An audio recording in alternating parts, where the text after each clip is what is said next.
आइए आज हम उषा प्रियंवदा की एक प्रसिद्ध कहानी वापसी का पाठ करें। संभव हो तो आप अपनी आंखों को मूंद लें और इस पाठ का आनंद उठाएं। वापसी।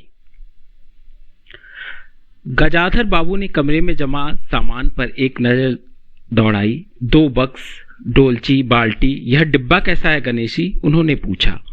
गणेशी बिस्तर बांधता हुआ कुछ गर्व, कुछ दुख, कुछ लज्जा से बोला, घरवाली ने साथ को कुछ बेसन के लड्डू रख दिए हैं, कहा बाबूजी को पसंद थे। अब कहाँ हम गरीब लोग आपकी कुछ खातिर कर पाएंगे। घर जाने की खुशी में भी गजाधर बाबू ने एक विषाद का अनुभव किया, जैसे एक परिचित स्नेह आदरमय सहज संसार से उनका नाता टूट रहा था। कभी कभी हम लोगों की भी खबर लेते रहिएगा, गणेशी बिस्तर में रस्सी बांधता हुआ बोला। कभी कुछ जरूरत हो तो लिखना गणेशी, इस अगहन तक बिटिया की शादी कर दो। गणेशी ने अंगोछे के छोर से आंखें पोंछी। अब आप लोग सहारा न देंगे तो कौन देगा? आप यहाँ रहते तो शादी में कुछ हौसला रहता।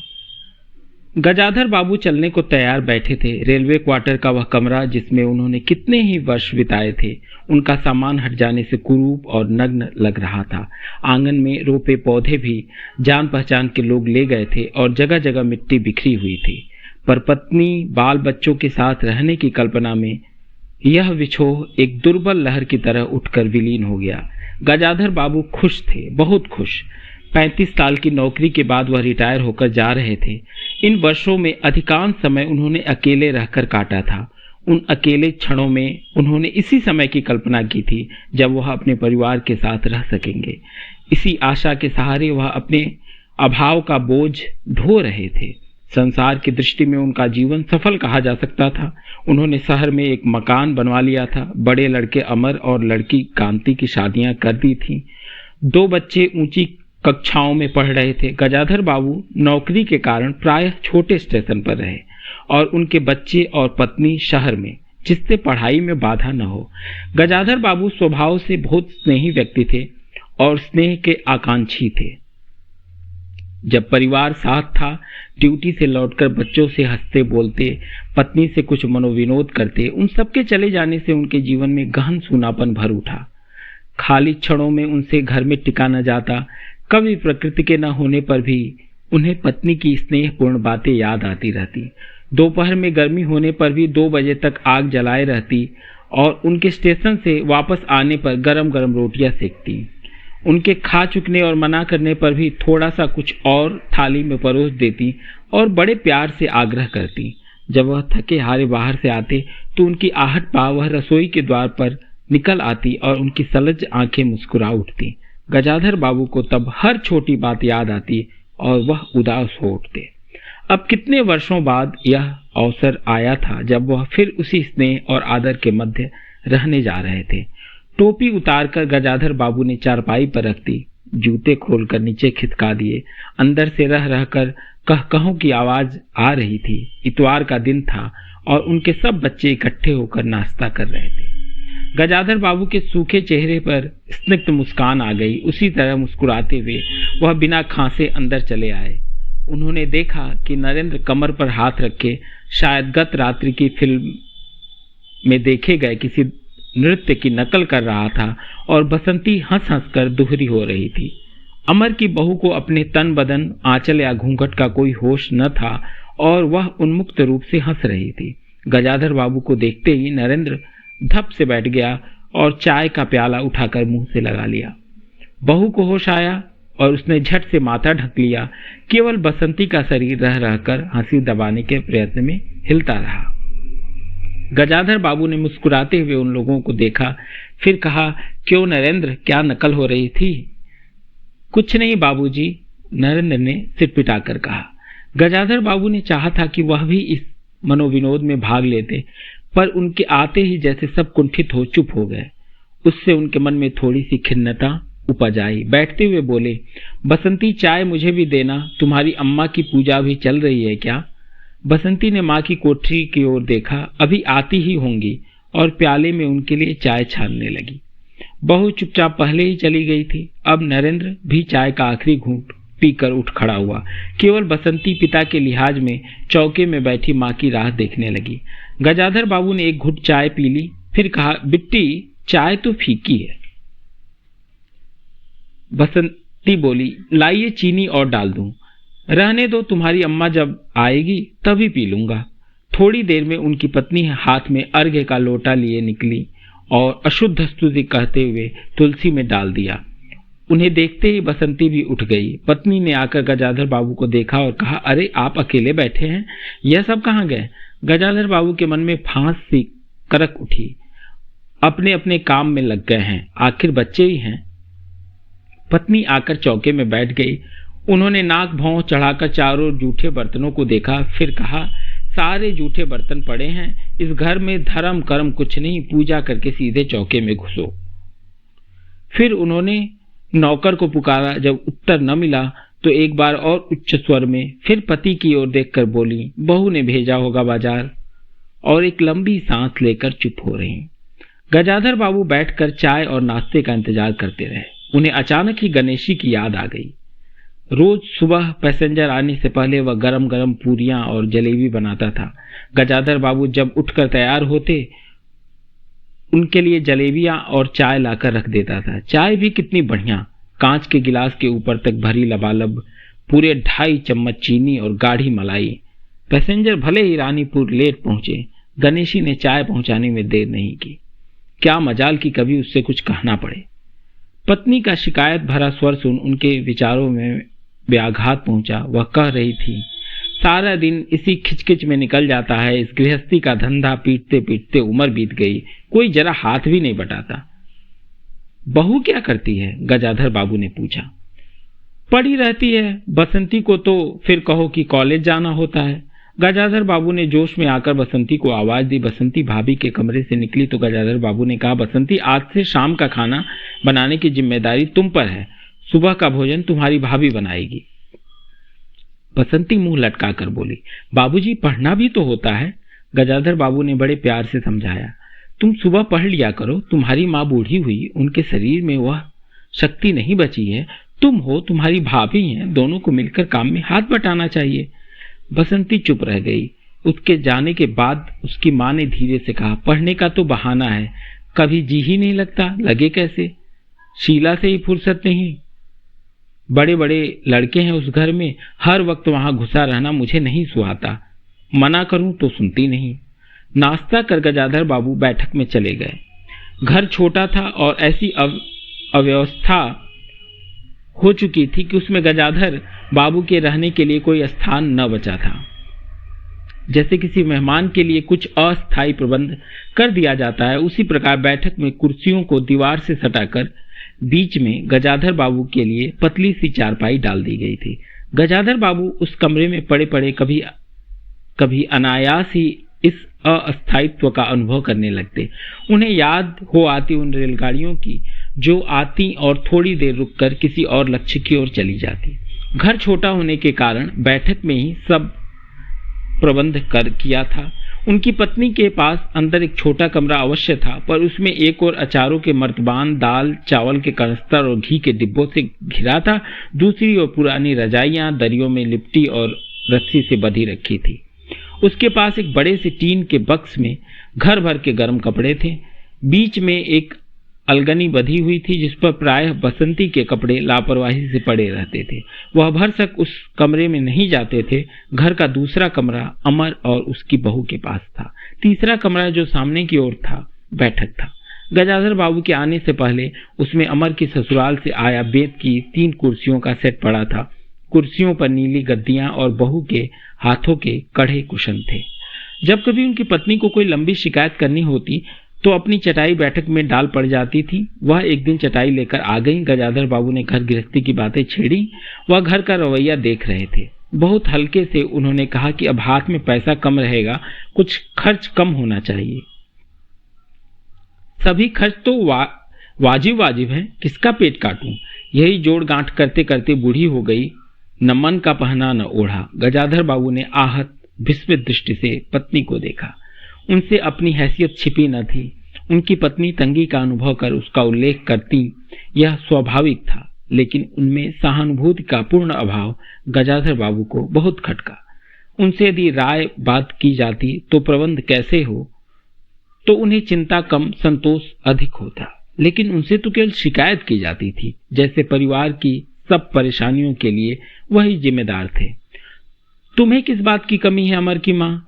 घर में बहू है, लड़के बच्चे हैं, सिर्फ रुपए से ही आदमी अमीर नहीं होता, गजाधर बाबू ने कहा, और कहने के साथ ही अनुभव किया। यह उनकी आंतरिक अभिव्यक्ति थी, ऐसी कि उनकी पत्नी नहीं समझ सकती। हाँ, बड़ा सुख है न बहू से, आज रसोई करने गई है, देखो क्या होता है, कहकर पत्नी ने आंखें मूंदी और सो गई। गजाधर बाबू पत्नी को देखते रह गए। यही थी क्या उनकी पत्नी, जिसके हाथों के कोमल स्पर्श, जिसकी मुस्कान की याद में उन्होंने संपूर्ण जीवन काट दिया था? उन्हें लगा कि वह लावण्यमयी युवती जीवन की राह में कहीं खो गई और उसकी जगह आज जो स्त्री है वह उनके मन और प्राणों के लिए नितांत अपरिचिता है। गाढ़ी नींद में डूबी उनकी पत्नी का भारी सा शरीर बहुत बेडौल और कुरूप लग रहा था। चेहरा श्रीहीन और रूखा था। गजाधर बाबू देर तक निसंग दृष्टि से पत्नी को देखते रहे और फिर लेटकर छत की ओर ताकने लगे। अंदर कुछ गिरा और उनकी पत्नी हड़बड़ा कर उठ बैठी। लो, बिल्ली ने कुछ गिरा दिया शायद, और वह अंदर भागी। थोड़ी देर में लौटकर आई तो उनका मुंह फूला हुआ था। देखा बहू को चौका खुला छोड़ आई। बिल्ली ने दाल की पतीली गिरा दी। सभी तो खाने को हैं, अब क्या खिलाऊंगी? वह सांस लेने को रुकी और बोली, एक तरकारी और 4 पराठे बनाने में सारा डिब्बा घी उड़ेल कर रख दिया। जरा सा दर्द नहीं है, कमाने वाला हाड़ तोड़े और यहाँ चीजें लूटे। मुझे तो मालूम था कि यह सब काम किसी के बस का नहीं है। गजाधर बाबू को लगा कि पत्नी कुछ और बोलेंगी तो उनके कान झंझना उठेंगे। होठ भींच करवट लेकर उन्होंने पत्नी की ओर पीठ कर ली। रात का भोजन बसंती ने जानबूझकर ऐसा बनाया था कि कौर तक निगला न जा सके। गजाधर बाबू चुपचाप खाकर उठ गए, पर नरेंद्र थाली सरका कर उठ खड़ा हुआ और बोला, मैं ऐसा खाना नहीं खा सकता। बसंती तुनक कर बोली, तो न खाओ, कौन तुम्हारी खुशामद करता है? तुमसे खाना बनाने को कहा किसने था? नरेंद्र चिल्लाया। बाबूजी ने। बाबूजी को बैठे बैठे यही सूझता है। बसंती को उठाकर मां ने नरेंद्र को मनाया और अपने हाथ से कुछ बनाकर खिलाया। गजाधर बाबू ने बाद में पत्नी से कहा, इतनी बड़ी लड़की हो गई और उसे खाना बनाने तक का शऊर नहीं आया? अरे आता सब कुछ है, करना नहीं चाहती, पत्नी ने उत्तर दिया। अगली शाम मां को रसोई में देख कपड़े बदलकर बसंती बाहर आई तो बैठक से गजाधर बाबू ने टोक दिया, कहाँ जा रही हो? पड़ोस में शीला के घर, बसंती ने कहा। कोई जरूरत नहीं, अंदर जाकर पढ़ो, गजाधर बाबू ने कड़े स्वर में कहा। कुछ देर अनिश्चित खड़े रहकर बसंती अंदर चली आई। गजाधर बाबू शाम को रोज टहलने चले जाते थे। लौटकर आए तो पत्नी ने कहा, क्या कह दिया बसंती से? शाम से मुंह लपेटे पड़ी है, खाना भी नहीं खाया। गजाधर बाबू खिन्न हो गए। पत्नी की बात का उन्होंने कुछ उत्तर नहीं दिया। उन्होंने मन में निश्चय कर लिया कि बसंती की शादी जल्दी ही कर देनी है। उस दिन के बाद बसंती पिता से बची बची रहने लगी। जाना होता तो पिछवाड़े से जाती। गजाधर बाबू ने 2-1 बार पत्नी से पूछा तो उत्तर मिला, रूठी हुई है। गजाधर बाबू को और रोष हुआ। लड़की के इतने मिजाज, जाने को रोक दिया तो पिता से बोलेगी नहीं। फिर उनकी पत्नी ने सूचना दी कि अमर अलग रहने की सोच रहा है। क्यों? गजाधर बाबू ने चकित होकर पूछा। पत्नी ने साफ साफ उत्तर नहीं दिया। अमर और उसकी बहू की शिकायतें बहुत थीं। उनका कहना था कि गजाधर बाबू हमेशा बैठक में ही पड़े रहते हैं, कोई आने जाने वाला हो तो कहीं बैठाने की जगह नहीं। अमर को अब भी वह छोटा सा समझते थे और मौके बेमौके टोक देते थे। बहू को काम करना पड़ता था और सास जब तक फुहड़पन पर ताने देती रहती थी। हमारे आने से पहले भी कभी ऐसी बात हुई थी? गजाधर बाबू ने पूछा। पत्नी ने सिर हिलाकर जताया कि नहीं। पहले अमर घर का मालिक बनकर रहता था, बहू को कोई रोक टोक न थी। अमर के दोस्तों का प्रायः यही अड्डा जमा रहता था और अंदर से नाश्ता चाय तैयार होकर जाता रहता था। बसंती को भी वही अच्छा लगता था। गजाधर बाबू ने बहुत धीरे से कहा, अमर से कहो जल्दबाजी की कोई जरूरत नहीं है। अगले दिन वह सुबह घूम कर लौटे तो उन्होंने पाया कि बैठक में उनकी चारपाई नहीं है। अंदर आकर पूछने वाले थे कि उनकी दृष्टि रसोई के अंदर बैठी पत्नी पर पड़ी। उन्होंने यह कहने को मुंह खोला कि बहू कहाँ है, पर कुछ याद कर चुप हो गए। पत्नी की कोठरी में झांका तो अचार, रजाइयों और कनस्तरों के मध्य अपनी चारपाई लगी पाई। गजाधर बाबू ने अपना कोट उतारा और कहीं टांगने को दीवार पर नजर दौड़ाई, फिर उसे मोड़कर अलगनी के कुछ कपड़े खिसकाकर एक किनारे टांग दिया। कुछ खाए बिना ही अपनी चारपाई पर लेट गए। कुछ भी हो, तन आखिरकार बूढ़ा ही था। सुबह शाम कुछ दूर टहलने अवश्य चले जाते, पर आते जाते थक उठते थे। गजाधर बाबू को अपना बड़ा सा खुला हुआ क्वार्टर याद आ गया। निश्चिंत जीवन, सुबह पैसेंजर ट्रेन आने पर स्टेशन की चहल पहल, चिरपरिचित चेहरे और पटरी पर रेलों के पहियों की खटखट, जो उनके लिए मधुर संगीत की तरह थी। तूफान और मालगाड़ी के इंजनों की चिंगाड़ उनकी अकेली रातों की साथी थी। सेठ रामजी मल के मिल के कुछ लोग कभी कभी पास आ बैठते, वही उनका दायरा था, वही उनके साथी। वह जीवन अब उन्हें एक खोई निधि सा प्रतीत हुआ। उन्हें लगा कि वह जिंदगी द्वारा ठगे गए हैं। उन्होंने जो कुछ चाहा उसमें से उन्हें एक बूंद भी न मिली। लेटे हुए वह घर के अंदर से आते विविध स्वरों को सुनते रहे। बहू और सास की छोटी सी झड़प, बाल्टी पर खुले नल की आवाज, रसोई के बर्तनों की खटपट और उसी में दो गौरैयों का वार्तालाप। और अचानक ही उन्होंने निश्चय कर लिया कि अब घर की किसी बात में दखल न देंगे। यदि गृह स्वामी के लिए पूरे घर में एक चारपाई की जगह यही है तो यहीं रहेंगे। अगर कहीं और डाल दी गई तो वहां चले जाएंगे। यदि बच्चों के जीवन में उनके लिए कहीं स्थान नहीं तो अपने ही घर में परदेसी की तरह पड़े रहेंगे। और उस दिन के बाद सचमुच गजाधर बाबू कुछ नहीं बोले। नरेंद्र मांगने आया तो बिना कारण पूछे उसे रुपए दे दिए। बसंती काफी अंधेरा हो जाने के बाद भी पड़ोस में रही तो भी उन्होंने कुछ नहीं कहा। पर उन्हें सबसे बड़ा गम यह था कि उनकी पत्नी ने भी उनमें कुछ परिवर्तन लक्ष्य नहीं किया। वह मन ही मन कितना भार ढो रहे हैं, इससे वह अनजान ही बनी रही। बल्कि उन्हें पति के घर के मामले में हस्तक्षेप न करने के कारण शांति ही थी। कभी कभी कह भी उठती, ठीक ही है, आप बीच में न पड़ा कीजिए, बच्चे बड़े हो गए हैं, हमारा जो कर्तव्य था कर रहे हैं, पढ़ा रहे हैं, शादी कर देंगे। गजाधर बाबू ने आहत दृष्टि से पत्नी को देखा। उन्होंने अनुभव किया कि वह पत्नी व बच्चों के लिए केवल धनोपार्जन के निमित्त मात्र हैं। जिस व्यक्ति के अस्तित्व से पत्नी मांग में सिंदूर डालने की अधिकारिणी है, समाज में उसकी प्रतिष्ठा है, उसके सामने वह 2 वक्त भोजन की थाली रख देने से सारे कर्तव्यों से छुट्टी पा जाती है। वह घी और चीनी के डिब्बों में इतनी रमी हुई है कि अब वही उनकी संपूर्ण दुनिया बन गई है। गजाधर बाबू उनके जीवन के केंद्र नहीं हो सकते। उन्हें तो अब बेटी की शादी के लिए भी उत्साह बुझ गया। किसी बात में हस्तक्षेप न करने के निश्चय के बाद भी उनका अस्तित्व उस वातावरण का एक भाग न बन सका। उनकी उपस्थिति उस घर में ऐसी असंगत लगने लगी जैसे सजी हुई बैठक में उनकी चारपाई थी। उनकी सारी खुशी एक गहरी उदासीनता में डूब गई। इतने सब निश्चयों के बावजूद गजाधर बाबू एक दिन बीच में दखल दे बैठे। पत्नी स्वभावानुसार नौकर की शिकायत कर रही थी, कितना कामचोर है, बाजार की हर चीज में पैसा बचाता है, खाने बैठता है तो खाता ही चला जाता है। गजाधर बाबू को बराबर यह महसूस होता रहता था कि उनके घर का रहन सहन और खर्च उनकी हैसियत से कहीं ज्यादा है। पत्नी की बात सुनकर लगा कि नौकर का खर्च बिल्कुल बेकार है, छोटा मोटा काम है, घर में 3 मर्द हैं, कोई न कोई कर ही देगा। उन्होंने उसी दिन नौकर का हिसाब कर दिया। अमर दफ्तर से आया तो नौकर को पुकारने लगा। अमर की बहू बोली, बाबूजी ने नौकर छुड़ा दिया है। क्यों? कहते हैं खर्च बहुत है। यह वार्तालाप बहुत सीधा था, पर जिस टोन में बहू बोली गजाधर बाबू को खटक गया। उस दिन जी भारी होने के कारण गजाधर बाबू टहलने नहीं गए थे। आलस्य में उठकर बत्ती भी नहीं जलाई। इस बात से बेखबर नरेंद्र माँ से कहने लगा, अम्मा तुम बाबूजी से कहती क्यों नहीं? बैठे बिठाए कुछ नहीं तो नौकर ही छुड़ा दिया। अगर बाबूजी यह समझे कि मैं साइकिल पर गेहूं रख आटा पिसाने जाऊंगा तो मुझसे यह नहीं होगा। हाँ अम्मा, बसंती का स्वर था, मैं कॉलेज भी जाऊं और लौटकर घर में झाड़ू भी लगाऊं, यह मेरे वश की बात नहीं है।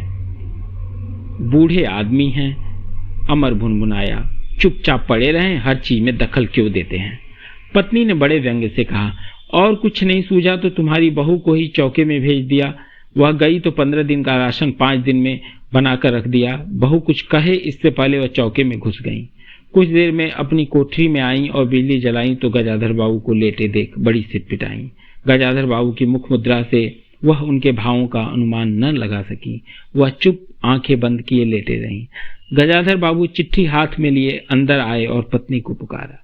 वह भीगे हाथ लिए निकली और आंचल से पोंछती हुई पास आ खड़ी हुई। गजाधर बाबू ने बिना किसी भूमिका के कहा, मुझे सेठ रामजी मल की चीनी मिल में नौकरी मिल गई है।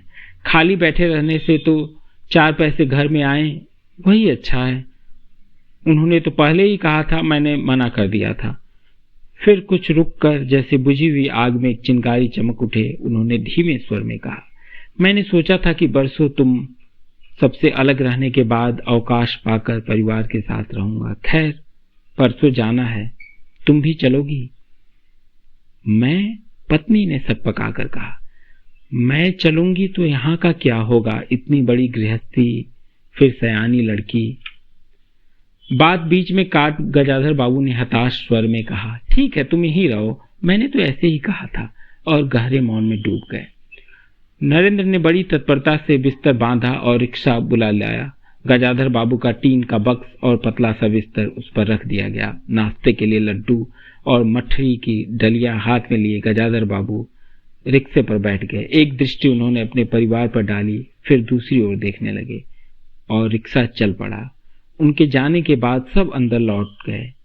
बहू ने अमर से पूछा, सिनेमा ले चलिएगा ना? बसंती ने उछल कर कहा, भैया हमें भी। गजाधर बाबू की पत्नी सीधे चौके में चली गईं।